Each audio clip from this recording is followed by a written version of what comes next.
Masalah. Izin guru mengganggu kami ini. Selamat silaturahim sama guru ke rumah. Maaf guru ganggu, baca kitab apa guru? Biasalah, ada persiapan. Kita ini kan selalu belajar, ngajar. Bahkan kalau kata Ustadz itu belajar terbaik itu diantaranya mengajar. Jadi kalau saya ngajar itu sebenarnya saya belajar juga. Jadi harus siapkan dulu. Apalagi memang saya sedang belajar, ya tentu harus belajar benar. Saya dulu kan kuliah di perbandingan mazhab, jadi ini fikih 5 mazhab. Orang kan sering dengar fikih 4 mazhab. Kalau ini 5 mazhab. Oh 5 sebenarnya guru yang mazhab yang ada ini? Enggak, kalau mazhab banyak. Kalau mazhab cuman yang bertahan lama gitu ya. Jadi begini, mazhab itu mazhab apa dulu gitu. Nah, kalau mazhab ilmu kalam itu perbandingannya bukan dengan mazhab fikih gitu ya. Jadi kalau ilmu kalam itu kan alirannya Mu'tazilah, Khawarij, Syiah, Murji'ah, Jahmiyah, Qadariyah, Jabariyah, Ahlussunnah, itu kelompok mazhab ilmu kalam. Banyak ya. Nah, di dalam mazhab ilmu kalam ini ada lagi firqah-firqah, mazhab-mazhab fikihnya. Di dalam Ahlussunnah ada Hanafi oleh Imam Nu'man bin Sabit. Mazhab ini disebut mazhab Hanafi. Ada mazhab Maliki yang dibangun oleh Imam Malik bin Anas, yang beliau orang Madinah ya, Imam Darul Hijrah yang makamnya hari ini dipakai. Ada mazhab Syafi'i yang dibangun oleh Muhammad bin Idris bin Syafi'i ya. Makamnya hari ini di Mesir ya, di Arab Ustad. Ada mazhab Hambali yang dibangun oleh Imam Ahmad bin Hambal. Itu di dalam Ahlussunnah. Nah, kalau kita bicara Syiah juga banyak. Jadi Syiah itu bukan satu. Ada Syiah Imamiyah, Syiah Zaidiyah, Syiah Ibadi, Syiah Ja'fariyah. Nah, Ja'fariyah itu yang dibangun oleh Imam Ja'far bin Shadiq bin Muhammad Al-Baqir bin Ali Zainal Abidin bin Hussein bin Ali bin Abi Thalib. Jadi masih zuriat Nabi, cicit apa di bawah cicit lagi lah gitu. Nah, ini kalau bicara kitab ini mazhab yang kelima dibahas di kitab ini, itu adalah mazhab Ja'fari itu. Jadi Imam Ja'far ini guru daripada Imam Hanafi. Jadi ulama sunnah itu, ulama ahlus sunnah maksudnya, banyak mengambil istifadah ilmu, bermulazamah ya, berguru kepada yang disebut Syiah hari ini. Ya, jadi kalau dulu itu biasa, Imam Bukhari perawi hadis yang luar biasa ketat ya, dan terkenal sekali kesahihan beliau, sehingga kalau sudah Imam Bukhari yang meriwayatkan itu boleh dikatakan sahih semua ya. Karena beliau itu sangat selektif.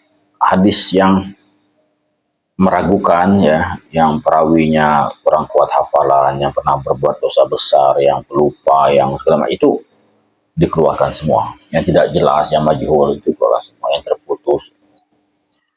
Nah, Imam Bukhari itu juga banyak mengambil hadis dari di luar Ahlus Sunnah, mengambil dari Syiah. Nah, mungkin kalau kita kaitkan dengan sekarang, kan banyak di timeline sosmed ya. Iya. Itu ada narasi Syiah bukan Islam. Saya agak heran sebenarnya. Apakah orang ini tidak pernah belajar, atau kata Pak Quraisyab itu terlambat lahir ya.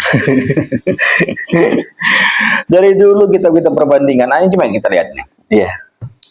Ini Wahbah Zuhaili, ulama besar dari Suriah, dari Damaskus, alumni Al-Azhar, S1, S2, S3, Syekh Wahbah Zuhaili. Kitab beliau, ini terjemahnya ya, itu ada Al-Fiqhul Islam wa Adillatuh. Nah, Al-Fiqhul Islam Adil Hutu itu kitab perbandingan mazhab yang cukup lengkap hari ini. Ya.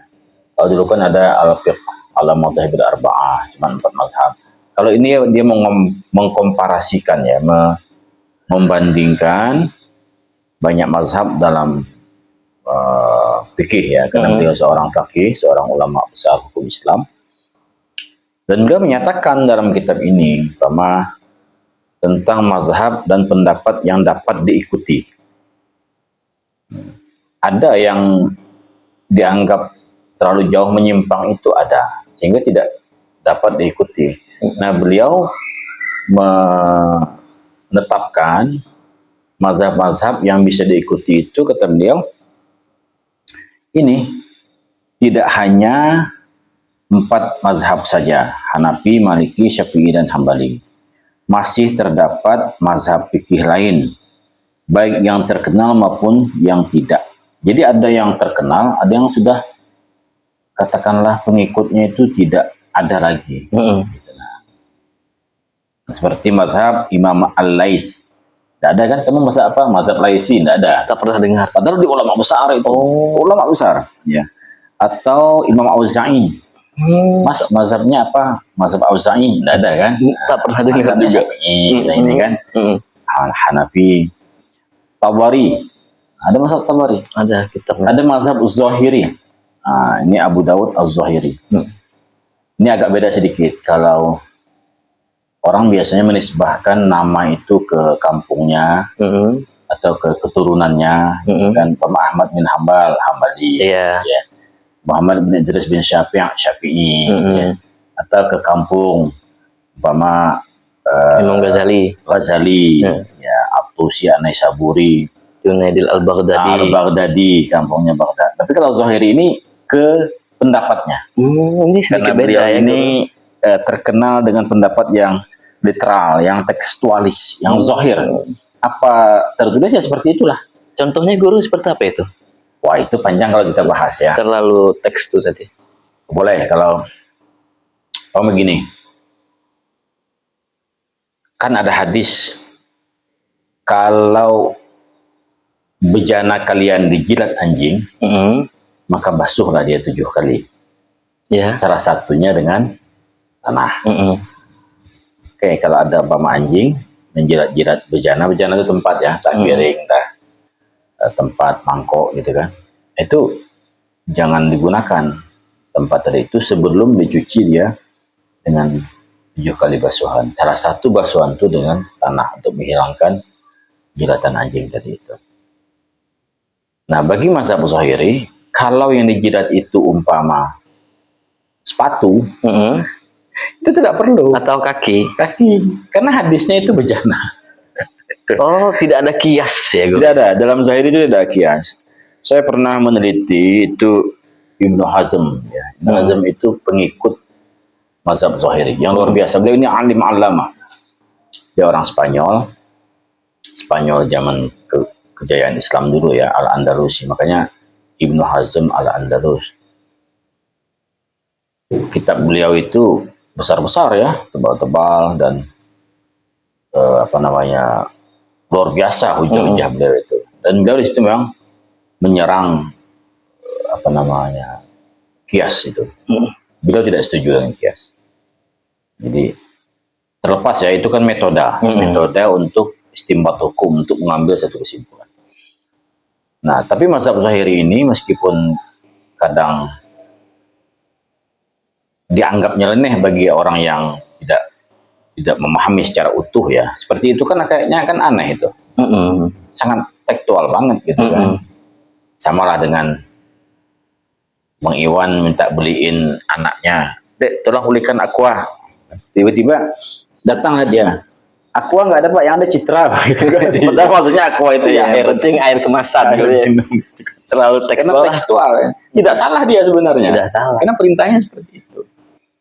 Nah, tapi ada beberapa hal yang kemudian dipakai gitu ya. Jadi kita hidup apalagi di akhir zaman ini ya, tidak bisa terpaku hanya dengan satu mazhab. Ya. kita mazhab Syafi'i secara fikih, secara ilmu kalam kita Ahlus Sunnah wal Jamaah. Kalau Ahlus Sunnah wal Jamaahnya mungkin tidak ada perbedaan lah. Tapi kalau fikihnya, kalau kita terpaku pada mazhab Syafi'i, kebetulan orang Asia Tenggara kan banyak Syafi'i. Ketika kita berhaji atau umrah ke Mekah itu memang agak repot ya. Kan Syafi'i batal kalau bersentuhan laki-laki perempuan. Baik perempuan itu orang lain atau istri sendiri kan batal.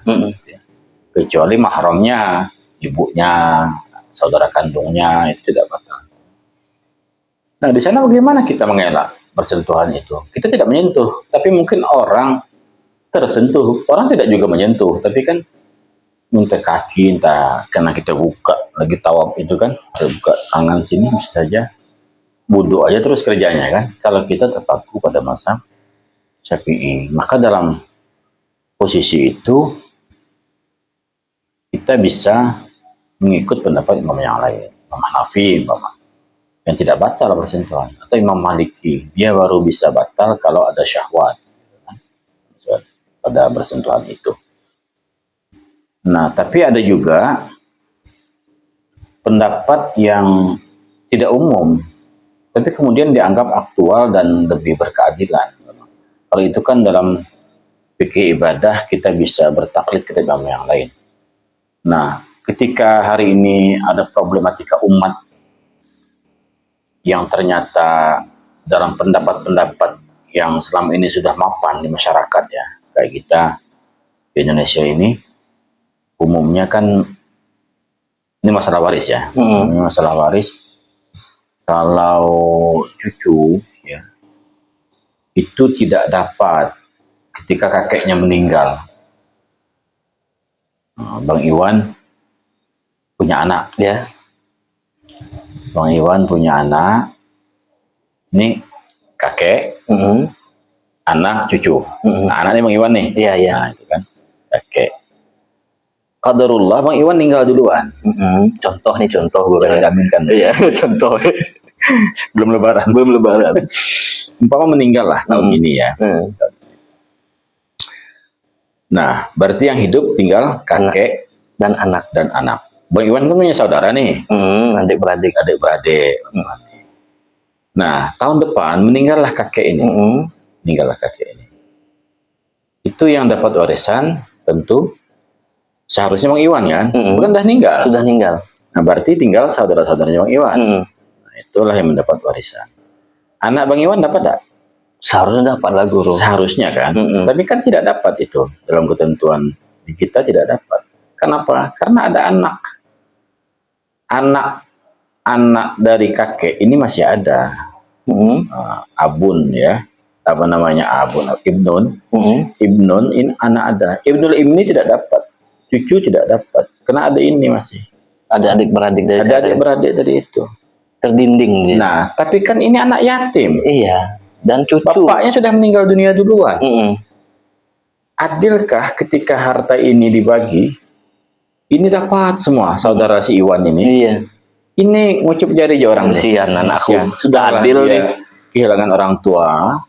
Sudah duluan. Ketika dibagi harta kakeknya dia tidak dapat.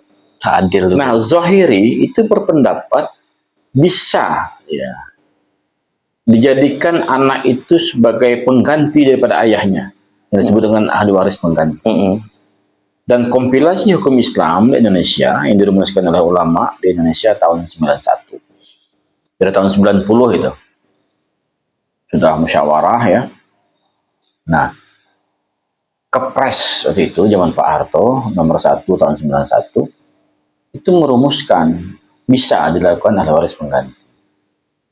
Nah, itu mengambil dari pendapat mazhab Zahiri gitu ya. Jadi bisa saja gitu ya, karena ini kan satu kesatuan keilmuan yang Allah berikan kepada manusia, kemampuan berpikir, penelaahan terhadap teks, terhadap nas ya, baik Al-Quran, hadis atau ijma' sahabat atau sumber hukum lainnya yang kemudian sangat luas ya keilmuan itu, dan spektrumnya itu dari berbagai sudut, berbagai sisi. Boleh jadi karena memang kondisi di Arab yang berbeda memang gitu ya, dengan di luar Jazirah Arab. Jadi jangankan perbedaan Asia Tenggara dengan Asia Barat, atau hari ini sebut Timur Tengah ya, padahal itu Asia Barat itu. Iran itu kan Asia Barat, itu, tapi orang nyebutnya kan kawasan. Iya. Nah, jangankan satu tempat saja oleh satu orang ulama itu bisa berbeda. Umpama antara Imam Ahmad dengan Imam Syafi'i. Imam Ahmad ini kan yang membangun mazhab Hambali, murid Imam Syafi'i. Imam Syafi'i gurunya. Nah, guru Imam Syafi'i itu Imam Malik. Jadi mereka ini saling guru murid sebenarnya. Itu berbeda pendapat, tapi mereka saling menghargai. Ya kan? Menghargai. Nah, jangankan antar orang, beliau sendiri pun bisa mengubah pendapatnya.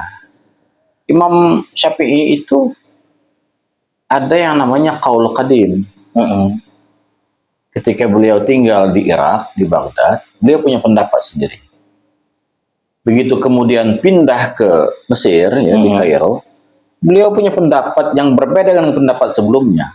Jadi dalam 5 tahun itu, menurut para ulama, ya, saya dapat informasi dari Profesor Atok Muzhar, ada 70 pendapat Imam Syafi'i yang beliau amandemen sendiri, beliau ubah sendiri. Nah, jadi itu biasa saja dalam fikih, karena fikih itu kan hanya pemahaman, ya. Jadi karena beliau itu mujtahid mutlak, beliau kemarin beristihad dan hari ini beristihad kembali.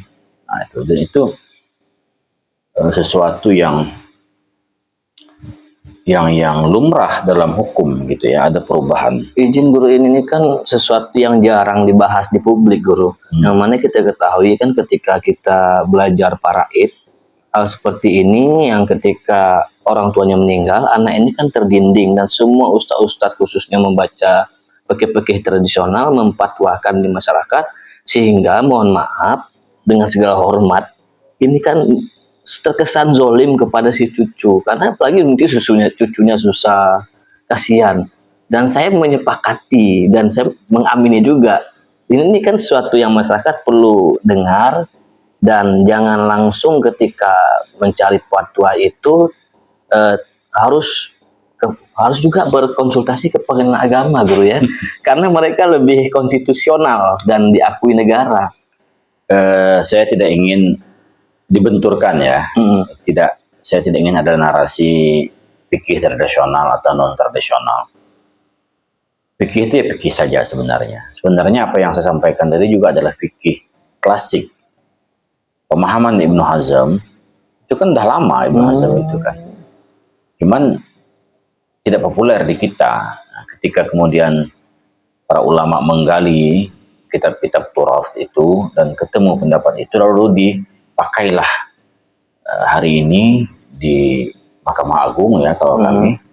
Dan kami memang diperintahkan seluruh pengadilan agama mengambil pendapat itu dalam kasus ahli waris pengganti yang seperti tadi itu, gitu ya.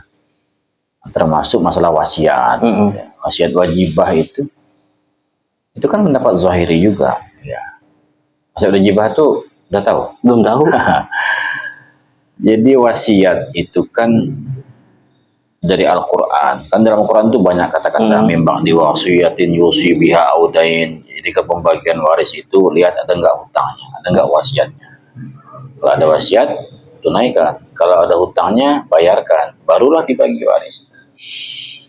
Nah, sebelum ayat waris turun ya, surat An-Nisa ayat 10, 11, 12 ya, yang secara teknis memang mengatur tentang pembagian waris.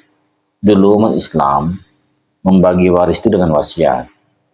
Ayat hukum itu kan turunnya di Madinah. Ketika umat Islam masih di Mekah dan awal-awal di Madinah, belum ada turun ayat waris. Cara membaginya dengan wasiat berdasarkan ayat Al-Quran, surat Al-Baqarah ayat 180. Iza hadara ahadukumul kutiba alaikumul wasiyah. Nah, ada kata-kata di situ, kutiba alaikumul wasiyah, diwajibkan kepada kalian wasiat. Nah, itu 180. 183 kan kutiba alaikum siyam. ambil ringan itu. Ya, ada 3 itu, kutiba alaikumul qital. Nah, kita yang sering kita terapkan itu siam saja, kutiba alaikumul siam. Perang tidak kita wajibkan, alaikumul qital. Ya, kisas tidak kita terapkan. Wasiat juga tidak pernah kita terapkan. Kenapa? Kalau soal qital tadi itu mungkin kondisional ya. Nah, kalau wasiat ini memang mayoritas ulama berpendapat ayat ini sudah mansukh. Mansukh itu diamandemen, sudah dinasah. Siapa nasihnya? Yang menasah itu ayat waris. Ketika sudah turun ayat waris, maka ayat tentang wasiat tidak lagi digunakan. Tulisannya gimana? Ya tetap dalam Quran tetap ada baqaur rasmi. Ya. Jadi rasam itu tetap ada, tapi hukumnya itu udah hilang di pelaksanaan sehari-hari. Ya. Jadi nasah mansuh itu memang ada menurut para ulama. Makanya dalam Al-Baqarah itu kan manansakh min ayatin aw nunsiha na'ti bi khairin minha. Tidaklah satu ketentuan hukum yang kami nasah, yang kami amandemen itu, maka kata Allah akan kami datangkan dengan satu hukum yang lebih baik lagi daripada hukum yang sebelumnya. Maka mayoritas ulama mengatakan itu sudah dinasah. Tapi bagi zahiri itu tidak dinasah. Nah, itu masalahnya kan. Nah, ternyata hari ini Mahkamah Agung itu mengambil pendapat itu dalam kasus-kasus tertentu, ya, wasiat. Di mana umpama anak, perkara anak yang nauzubillah ya, umpama berbeda keyakinan dengan orang tuanya, itu kan tidak dapat. Waris tidak dapat. Berdasarkan fikih, berdasarkan hadis, ayat Quran memang kuat sekali ya. La yarisul muslimu al-kafirah wal kafiru al-muslimah. Tidak saling mewarisi orang muslim dengan orang kafir dan orang muslim. Jadi kata Nabi tidak bisa terputus itu gara-gara perbedaan akidah. Kan ada beberapa manek pencegah yang bisa menyebabkan seorang yang mestinya dapat tidak dapat. Beda agama, membunuh karena ingin cepat dapat warisan. Justru pidana. Iya, ya pidananya itu pidana menyebabkan kematian si pewaris. Jadi ahli waris ingin cepat dapat, udahlah racuni aja lah umpama. Menstrual. Ya, ada niat jahat. Diracuni saja, justru bukan malah dia dapat. Malah dia selain dia kena pidana, di penjara, dan dia tidak dapat warisan. Itu dalam hukum Islam itu sesuatu yang sangat sudah disepakati ya tidak mutlak berarti guru anak langsung dapat warisan guru ya. Nah, kalau dia berbeda agama, makanya kan ketika kisah Nabi Nuh itu kan tenggelamlah Kan'an di banjir yang besar itu, dan Nabi Nuh sebelumnya kan diajak naik kapal. Dia bunyi kemana, naik sini naik kapal, tidak mau kan. Dan dia tenggelam, dia ngadu pada Allah. Ya Allah, itu kan anakku.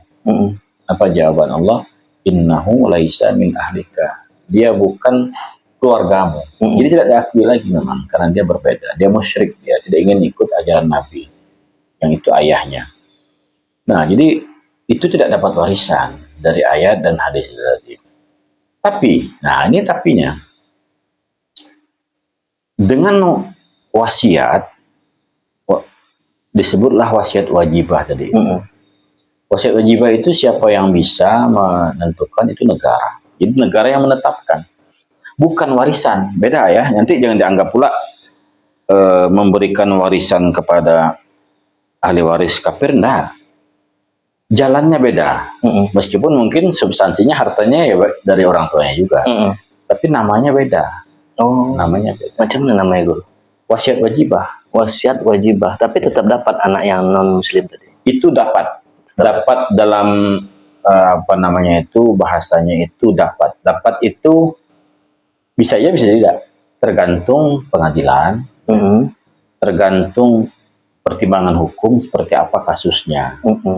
Tidak mesti juga dapat, dan tidak mesti juga tidak dapat. Jadi umpama begini, ya, 5 saudara, 1, 2, 3, 4, tinggal luar negeri, jauh-jauh, jadi pejabat, bisnismen, sibuk semua, tidak bisa menemani orang tua.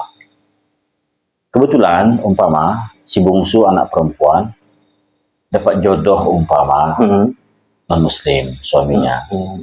Dan auzubillah ya, ringkas cerita dia ikutlah agama suaminya. Ikut agama suaminya. Tapi dia tetap baik sebenarnya, cuman karena dia cinta dengan suaminya dan orang tuanya pun ya tidak bisa berbuat apa, tapi dia menjalin hubungan tetap dengan orang tua, dia menemani sampai usia tua dan merawatnya lama ketika sakit, umpama si orang tua ini tak stroke, tak apa, lama sekali ya. Si bungsu lah yang menemani tadi.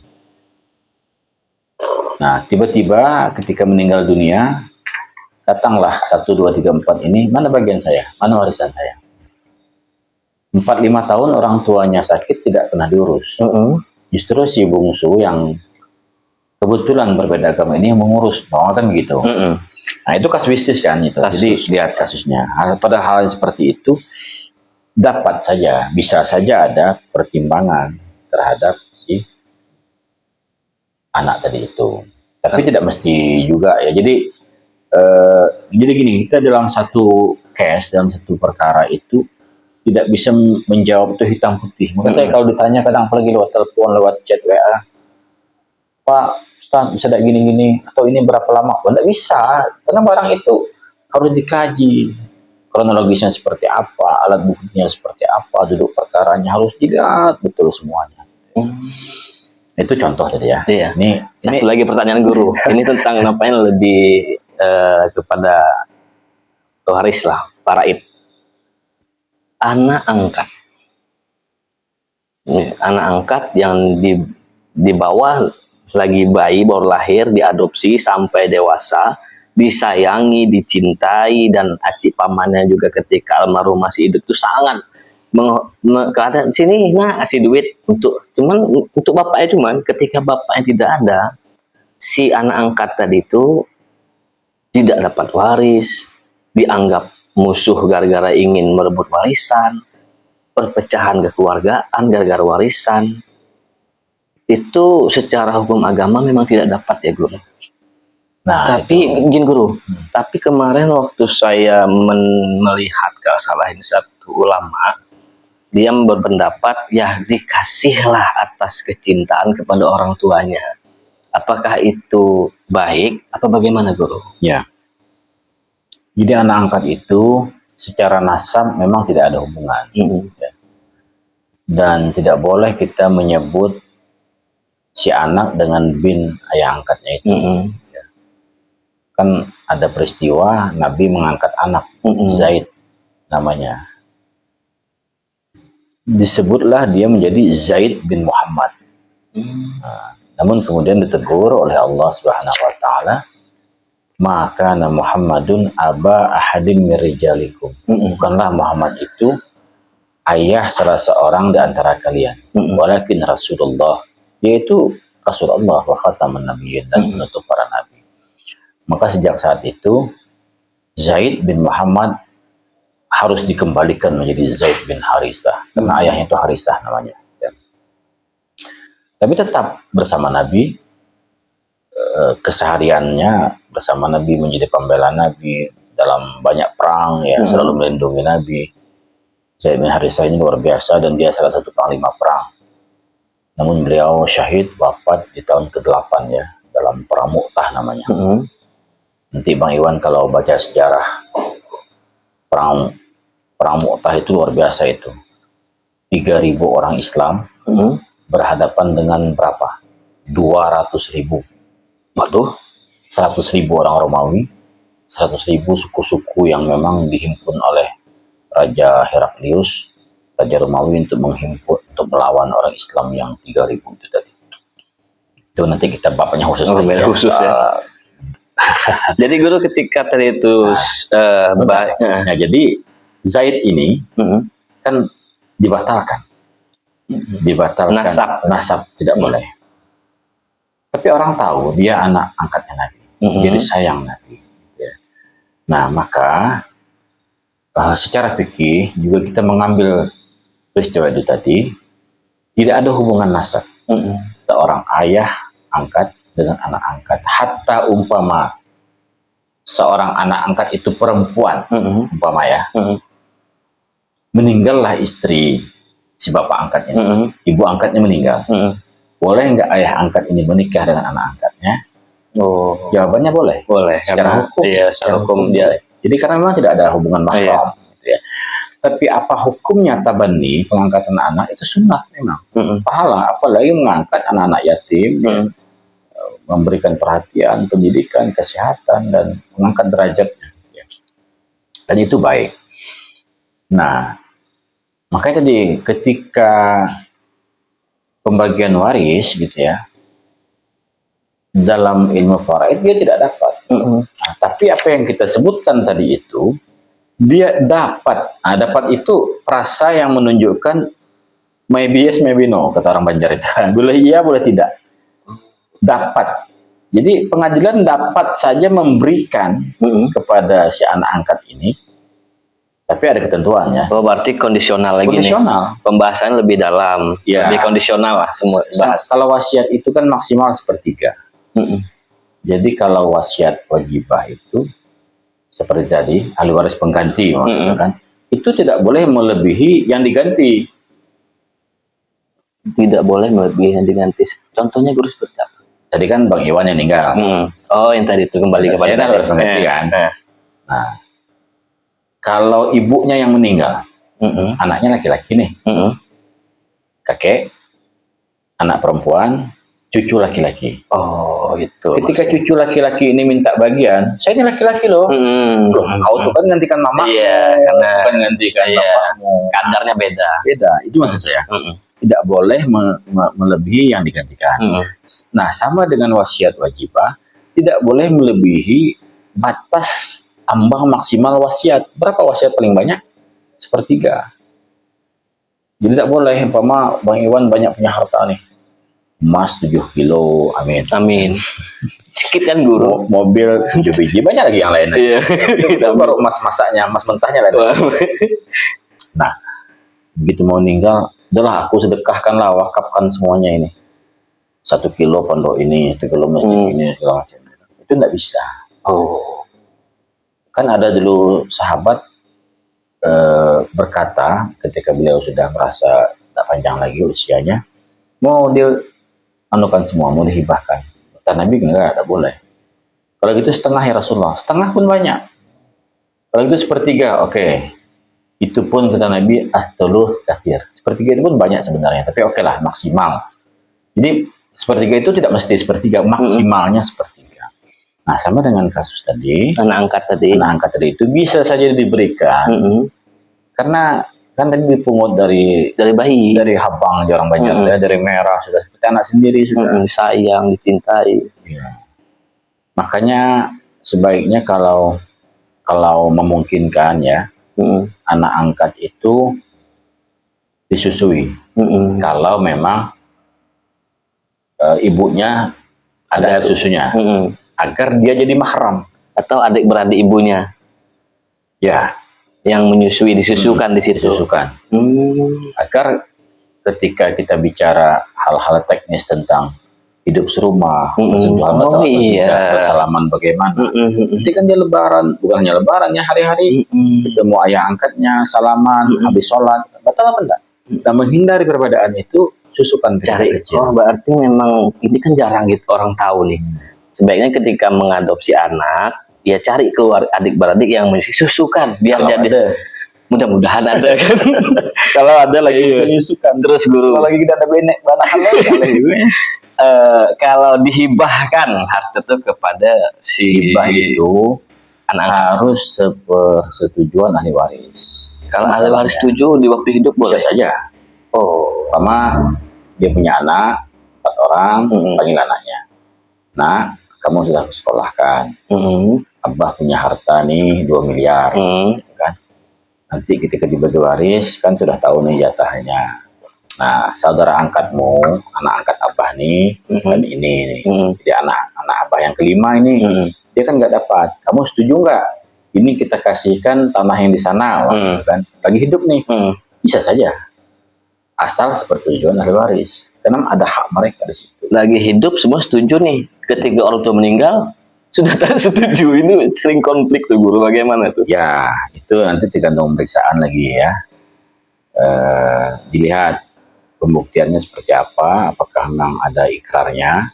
Memang sebaiknya seluruh perkara keperdataan itu, ya, ahwalus syakhsiyah itu dicatat hitam putih. Makanya ayat itu kan tentang keperdataan dalam Al-Quran, Al-Baqarah 282, ya ayyuhalladzina amanu iza tadayantum bidainin ila ajalin musamma faktubuh.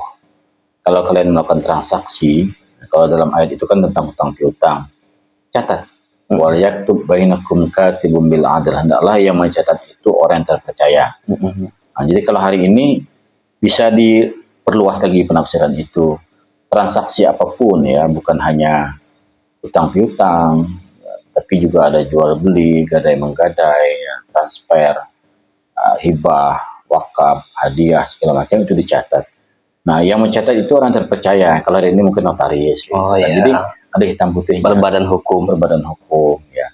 Atau kalaupun tidak notaris, disetujui oleh anggota keluarganya, semua tanda tangan, turutlah menyaksikan di situ, entah Pak RT, entah Pak Lurah, gitu kan, entah ketua lembaga adat atau ulama setempat, gitu kan. Itu kan menguatkan. Nah, itu menghindari daripada kejadian kabur. Jadi Al-Quran sudah benar. Hanya saja kita ini kadang ingin mencatat itu kadang malas, kadang kita terlalu husnuzon ya, dengan orang. Orang hutang 1 juta, kita ambil kwitansi, hutang segini nak dicatatnya. Nah, ini ayatnya. Jadi kita berdalih ini mengamalkan ayat sebenarnya, bukan soal tidak percaya, begitu kan. Nah, syukurnya sekarang ini kan ada jejak digital. Jadi kalau kita melakukan transaksi keuangan, umpama ada kawan mau pinjam, kita transfer, umpama hilang, Screenshotnya ada masih. ya screenshotnya bisa. Kalau dulu kan main ATM, yang sebulan lebih bisa hilang. Nah, kalau sekarang kan bisa dicari lagi. Seandainya screenshotnya pun terhapus, HP-nya rusak, tapi kita download lagi, mobile banking itu bisa kita tracking lagi ke belakang tanggal berapa. Gitu. Izin gurunya ada kasus juga nih. Ini orang tuanya pernah berwasiat mewakafkan sebuah tanah untuk jadi pemakaman umum. Tahu-taunya ketika orang tuanya meninggal, tanah itu dibangunlah jalan yang lebar sehingga harga tanahnya sudah berubah. Lalu si ahli waris anaknya ini tidak menyepakati lagi daripada wasiat ayahnya. Nah, dan si anak memindahkan posisi pemakaman itu di belakang. Tetap ada pemakaman, tapi di belakang terjadi perdebatan. Kata anaknya, orang tua saya tidak menempatkan di sini, tapi di belakang. Si orang yang diwasiatkan mengatakan di sini. Jadi kebijaksanaan apa yang diambil oleh seorang hakim agama menyikapi perdebatan di masyarakat tentang warisan seperti itu, Guru? Nah, makanya seperti itu harus diuji, ya. Di ruang sidang itu kita sampaikan habis-habisan dalilnya seperti apa. Makanya itu kan ada yang disebut dengan alat bukti. Alat bukti itu kan ada 5. Surat, persangkaan, pengakuan, saksi, dan sumpah. Nah, jadi apakah ada surat menyuratnya, gitu ya, akta notarisnya, akta hibahnya, akta wakafnya, atau apapun harus ada. Yang selanjutnya saksinya harus sumpah, usianya juga harus cukup, gitu kan. Yang mengetahui itu, nanti kalau memang tidak ada, bisa saksi yang tidak mesti langsung. Memang saksi itu semestinya langsung melihat, mengalami, mengetahui. Bisa saja dari pemberitahuan orang lain, yang disebut dengan syahadah istifadah, ya. Jadi testimoni di auditu kalau bahasa Banjarnya itu, ya. Jadi cerita dari cerita orang lain tapi umum, masyhur. Masyhur, sudah semua orang tahu. Ya, Pak Iwan pernah ketemu Kiai Daud Arif? Tak pernah. Tak pernah. Apa yang Pak Iwan tahu ketika disebut tentang Kiai Daud Arif? Apa yang dibangunnya? PHI. Nah, itu kan umum semua orang tongkatnya tahu.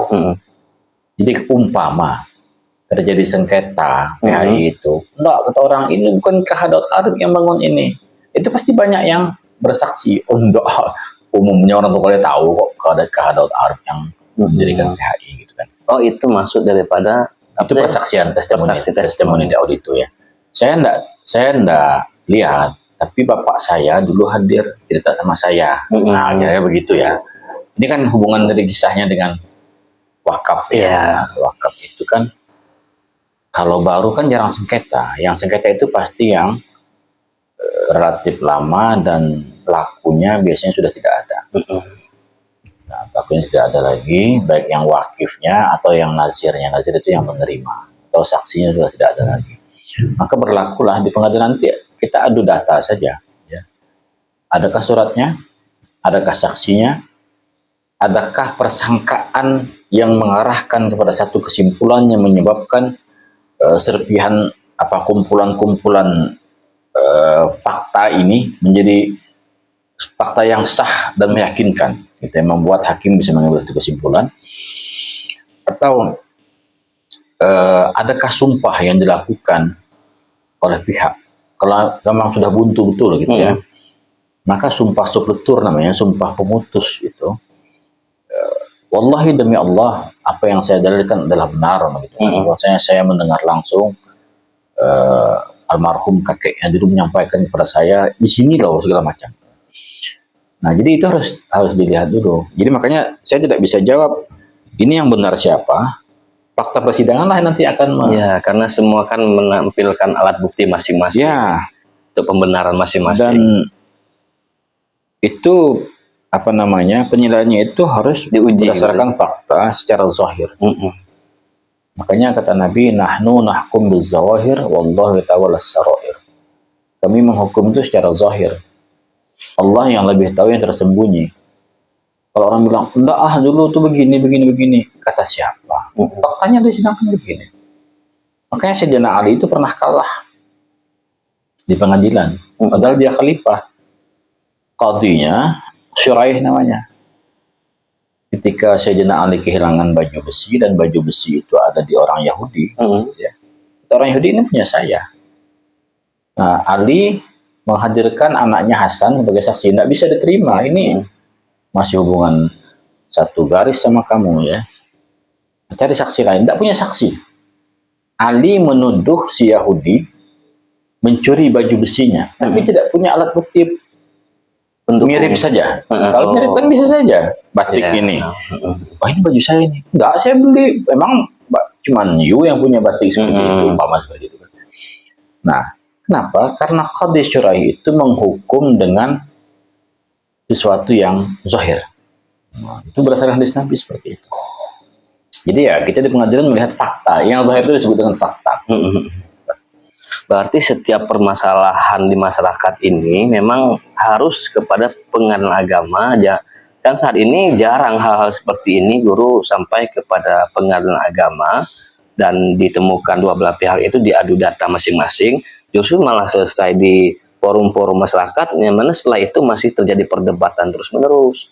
Mungkin hal ini nanti publik juga bisa untuk kedepannya itu ketika terjadi permasalahan sengketa seperti itu guru ya, harap diselesaikan di pengadilan agama sesuai dengan saya tidak mengatakan harus ke pengadilan juga. Kalau masalah itu bisa tuntas di level keluarga, ya di level keluarga saja.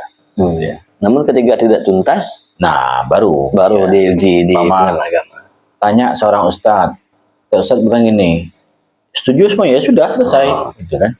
Dan itu sering ya, datanglah kepada salah seorang tokoh agama, kata beliau begini-begini, tidak puas. Itu kan kata ustadz, menurut pengadilan belum. Datang ke pengadilan, ya kita sampaikan, ternyata sama umpama.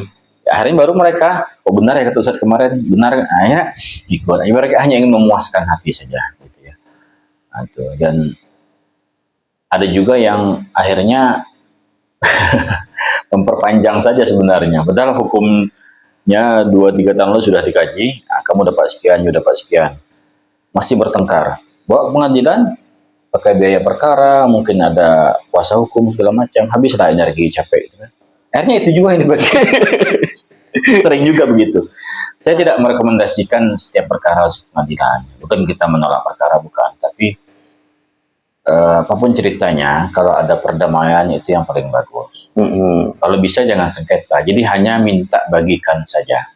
Datang ke seorang tokoh agama, tolong bagikan waris. Tolong minta petunjuk ketetapan hukum tentang hibah ini, gitu kan, tentang faraid ini. Jadi selesai di situlah. Nah, jika memang belum tuntas, nah barulah. Karena di pengadilan juga tidak hanya sengketa, ya. Di pengadilan itu bisa saja penetapan ahli waris yang sifatnya bukan sengketa. Umpama Pak Iwan ini seorang usahawan besar, kontraktor yang banyak sekali pekerjaannya, meninggal dunia, umpama.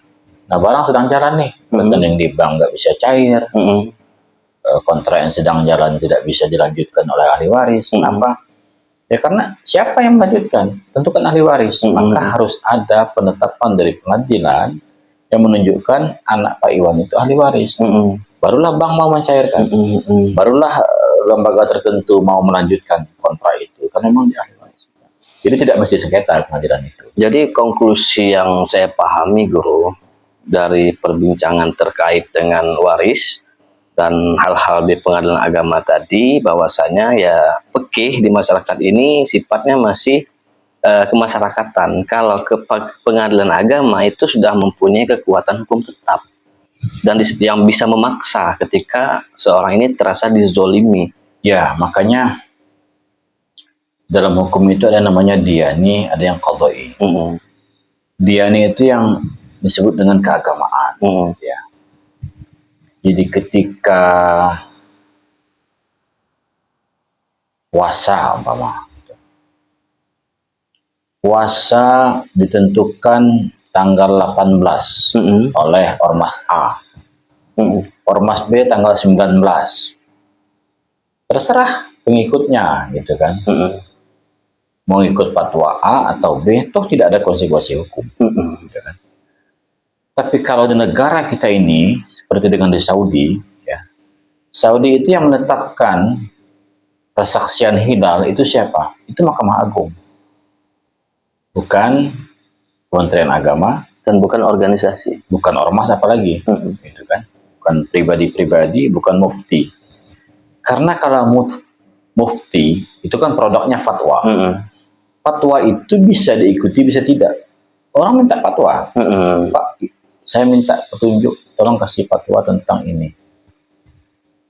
Dibuat tak boleh, gitu kan kata muftinya. Tapi saya masih ragu nih, bolehlah. Tidak ada hukuman bagi dia untuk setuju atau tidak. Polisi tidak bisa menangkap dia.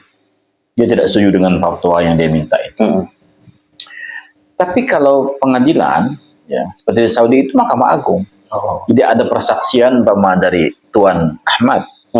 Demi Allah, di depan pengadilan dia mengatakan, demi Allah saya melihat hilal tadi jam sekian di titik ini saya berada. Selain saya ada ini segala macam.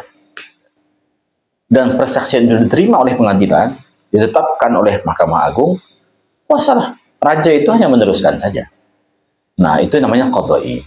Jadi satu peristiwa yang dia itu keagamaan yang individu-individu. Sama dengan zakat, gitu kan. Zakat itu kan dia nih yang tahu berapa harta kita dan berapa zakat kita kan kita sendiri. Harta saya sekian. Tapi kalau 2,5%-nya sekian. Haulnya sejak tanggal sekian kemarin, nisabnya sekian. Nah, itu dia nih masih. Tetapi ketika barang ini menjadi sengketa dibawa ke pengadilan dan pengadilan menetapkan satu produk, ya dalam amar itu mengatakan harus A, itu qadai namanya. Qadai itu sifatnya memaksa. Ada upaya hukum untuk diterapkan, itu namanya qadai tadi. Berarti memang namanya pengadilan agama itu kan wakil daripada pemerintah untuk penerapan hukum berdasarkan hukum Islam yang dilembagakan di pengadilan agama khusus umat muslim gitu Guru ya. Mungkin kawan-kawan itu dulu ya terkait masalah yang kita bahas tadi. Ketika ada tambahan atau apa silahkan komentar di bawah. Kami undur diri. Assalamualaikum warahmatullahi wabarakatuh.